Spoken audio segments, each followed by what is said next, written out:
Right now, a deal worth £17 million is being finalised between Arsenal and Besiktas, and it closes a chapter on one of the most reliable squad players in the club's title-winning campaign. Leandro Trossard is leaving. The numbers are already on the table. Besiktas will pay an initial £15,400,000, with a further £1,700,000 in add-ons, bringing the total package to just over £17 million. Trossard himself is not sitting at home waiting for this to be resolved. He is currently at the World Cup with Belgium, preparing to face the United States in the last 16. While he is focused on international football, his club future is being written in a boardroom thousands of miles away. This is the moment Arsenal supporters need to understand clearly. A player who scored 36 goals and set up 34 more across 174 appearances is on his way out the door. That is not a squad filler being moved on. That is a proven contributor to a historic Premier League title, departing at the exact moment the club should be building on that success, not stripping it back. Here is what was at risk, and why this matters more than a routine sale. Trossard signed a new contract last summer. It gave him a significant pay rise, but crucially, it did not extend the length of his deal. That decision, made only 12 months ago, meant Trossard entered this summer with just 1 year remaining on his contract. In football, that is a dangerous position for a selling club to be in. Once a player enters the final year, his value on the market starts to fall, and other clubs know it. That is exactly what happened here. Interest came in from across Europe the moment his contract status became public knowledge, and Arsenal were forced to negotiate from a weaker position than they would have liked. If Arsenal had waited any longer, they risked losing Trossard for a smaller fee, or even losing him for nothing at the end of next season. Instead, they have secured £17 million for a 31-year-old squad player heading into the final 12 months of his deal. From a pure business standpoint, that is a reasonable outcome.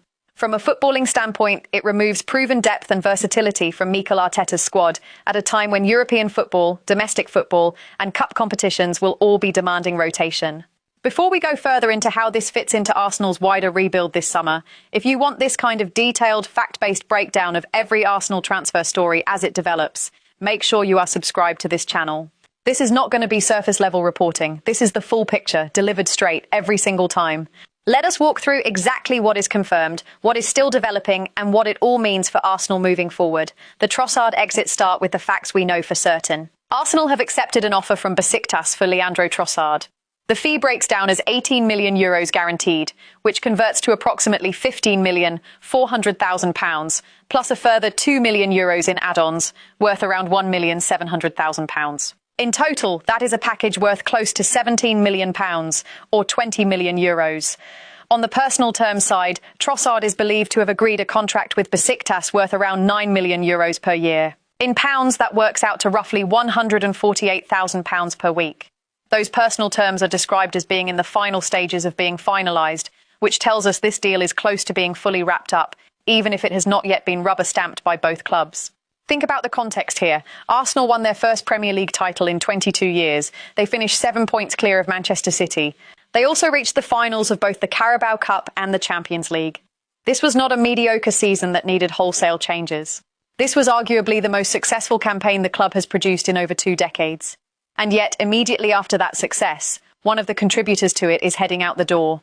That tells you something important about how Mikel Arteta is approaching this squad. He is not treating the title win as a finished product. He is treating it as a platform to improve from, which means players who do not fit his evolving plans, even successful ones, even popular ones, are being moved on to fund the next phase.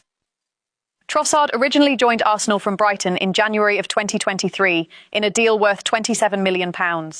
Over roughly 3.5 years, he made 174 appearances, scored 36 goals, and provided 34 assists. Those are strong underlying numbers for a player who was rarely a guaranteed starter, often used as backup or as a tactical option across multiple positions in attack. His versatility was part of his value. Losing that kind of squad player, even at £17 million, leaves a gap that Arteta will need to fill, either through the money generated by this sale or through other business already planned for the summer. Consider the timing of all this once more. Arsenal just completed a campaign that included a title win, a Champions League final appearance, and a Carabao Cup final appearance. That is 3 major competitions pushed deep into the calendar, which means the squad carried an enormous physical and mental workload across the entire season. A club coming off that kind of schedule does not usually go into the following summer looking to trim depth. Normally, the priority would be adding layers of quality so that the same group is not asked to repeat that workload with less support.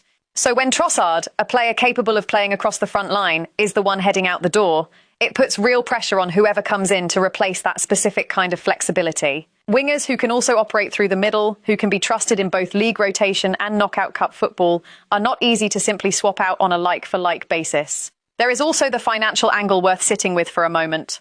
£17 million for a 31-year-old entering the final year of his contract is, on its own terms, a fair piece of business. Arsenal have avoided the worst-case outcome of losing him for nothing next summer, and they have generated funds that can be redirected into the squad. But fair business and squad improvement are not always the same thing. The money recovered here needs to be reinvested into a like-for-like or better option. Otherwise, this becomes a net negative in terms of on-field quality, even if it is a net positive on the balance sheet. Manchester City and the teenager. Now let us move to a story that is still very much in motion, and I want to be precise about its current status because this is not yet a completed transfer. Manchester City, now under new manager Enzo Maresca, are reported to have reached an agreement to sign 16-year-old winger Jeremy Monga from Leicester City. This is described as a fee worth around £12.5 million. I want to stress the word reported here, because while the interest and the agreement are described in strong terms, this has not been confirmed as an officially completed transfer by either club. Treat this as an advanced stage negotiation, not a done deal with medicals and signatures. Here is what makes this move interesting beyond the headline figure. Maresca is not signing a stranger. He worked directly with Monga at Leicester during the 2023-2024 season. That personal knowledge of the player is significant. Managers do not typically pursue unknown quantities for developing talents. They pursue players whose habits, temperament, and technical profile they have already assessed up close. Monga's rise has been extraordinary for his age. He is the third youngest player ever to feature in a Premier League match. In August of last year, he made history as the youngest player ever to start a match for Leicester City, playing 60 minutes in a Carabao Cup tie against Huddersfield. Just 3 days after that appearance, he became the youngest ever championship goalscorer, at 16 years and 37 days old, scoring in a 2-1 defeat away to Preston North End. Despite Leicester's relegation to League One this past season, Monga was one of the few genuine positives in a difficult campaign.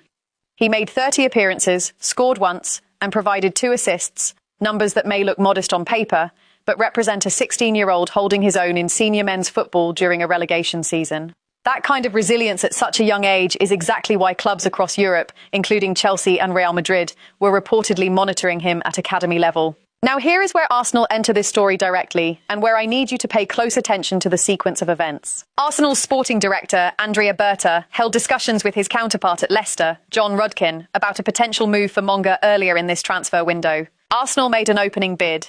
That bid was rejected.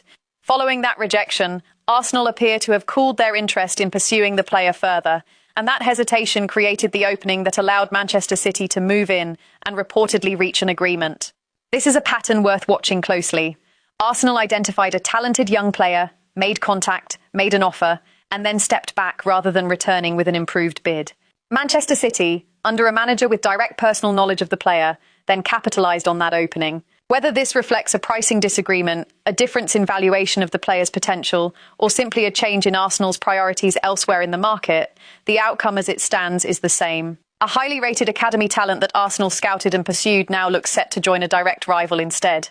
One more detail matters here. Monga will not even be able to sign a professional contract until his 17th birthday, which falls on July 10th. That is a matter of days away at the time of this story breaking, which tells you the agreement between the clubs has been structured around that specific date. It is also worth noting that his immediate role at Manchester City remains unclear.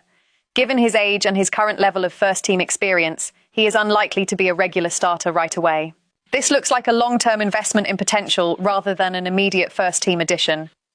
This move also fits into a broader pattern for Manchester City this summer under Maresca. The club have already completed a significant signing of England midfielder Elliot Anderson from Nottingham Forest in a deal worth £116 million. Add a promising 16-year-old winger on top of that outlay, and you can see a squad being rebuilt with both immediate quality and long-term potential in mind. What this tells us about Manchester City's recruitment approach under their new manager is worth spelling out clearly. Spending £116 million on an established England international and, in the same window, pursuing a 16-year-old who cannot even sign a professional contract yet shows a club building on 2 different timelines at once. One signing is designed to compete immediately. The other is designed to develop over several years, with the club betting on Maresca's personal judgment of the player's ceiling rather than on the numbers Monga has produced so far, which, at this stage of his career, remain modest in terms of goals and assists. That is a normal approach for elite clubs when recruiting teenage talent, but it does underline that City are not just filling a first-team need here. They are stockpiling potential. For Arsenal, the lesson from this situation is less about missing out on an immediate contributor and more about the pattern of behaviour around young, highly sought-after talent. Engaging in talks, submitting an opening bid, having that bid rejected, and then stepping back rather than escalating is a sequence that will always carry risk when a rival club with a manager who has direct knowledge of the player is circling. Whether Arsenal's valuation was correct or Leicester's asking price was unrealistic is not something that can be settled definitively here. What can be said clearly is that the opening was there, and City are the ones who reportedly moved to fill it. For context on how Monga is regarded by those who have worked with him directly, his former Leicester City head coach, Manchester United legend Ruud van Nistelrooy, gave him his Premier League debut against Newcastle in April of last year. Van Nistelrooy described seeing glimpses of real quality in the young winger, praised his pace, and called him a genuine talent who earned those minutes and deserves more opportunities in the future. That endorsement from a manager with Van Nistelrooy's pedigree adds real weight to why multiple major clubs were circling this player before City reportedly moved to secure him. Cazorla's retirement and his stated wish to return. The final piece of this story takes us away from transfer fees and negotiation tables and towards something more personal, but no less significant for Arsenal's future direction. Santi Cazorla has officially announced his retirement from playing football this week. That part is confirmed and beyond question. What comes next for him is where things become genuinely interesting for anyone who cares about this football club. Cazorla has been remarkably consistent and open about one thing for years now. He wants to return to Arsenal, and he wants that return to be in a coaching or footballing operations capacity. This is not a single passing comment. It is a theme he has repeated publicly across multiple years. Let me walk you through the timeline, because the consistency here is the real story. Back in November of 2022, he expressed a clear desire to come back to the club in some capacity, whether as a coach or in a sporting director type role, while noting it would depend on whether the club saw a place for him. In July of 2023, he spoke about missing the club every single day and said plainly that if the opportunity arose, he would return, though he was uncertain in exactly what capacity. By early 2024, in comments to a major British newspaper, he reiterated a genuine desire to go back. Later that same year, in June of 2024, he spoke about his deep affection for the club, referencing his personal relationship with Mikel Arteta, who was his former teammate and is now Arsenal's manager. He confirmed that conversations about a potential return had already taken place, while also stressing that his focus at the time remained on his playing career at Real Oviedo. Then, in December of 2024, during a visit to the Emirates Stadium, he was asked directly whether he would consider returning after retirement, and he responded that Arsenal is his home and that he would be open to some kind of role in football at the club. Notice what is happening across that timeline. This is not a one-off emotional statement made in the moment of retirement. This is a player who, for at least 4 consecutive years, has consistently signalled the exact same intention. That level of repetition tells you this is a genuine long-term wish, not a passing sentiment triggered by nostalgia. Cazorla's playing career at Arsenal itself supports why this connection runs so deep. He spent 6 seasons at the club, making 180 appearances and directly contributing to 73 goals through goals and assists combined. He won 2 FA Cups during his time there and was part of the squad for a 3rd FA Cup success, although injury meant he did not play a role in winning that particular trophy. He also won 2 Community Shields during his time in North London. What makes this story especially significant right now is the reaction from Mikel Arteta himself following Cazorla's retirement announcement. Arteta did not offer a brief, generic tribute. He spoke about the honour of knowing Cazorla as a person and as a teammate, referenced the legacy Cazorla will leave in football, and extended personal words to Cazorla's family, including his wife and children. Arteta expressed that he wished he could be there in person to share the moment, and thanked Cazorla for what he has given to football, as well as for the character he brought to every dressing room he was part of. He also said he believes Cazorla still has much more to give to the game in whatever role he chooses next.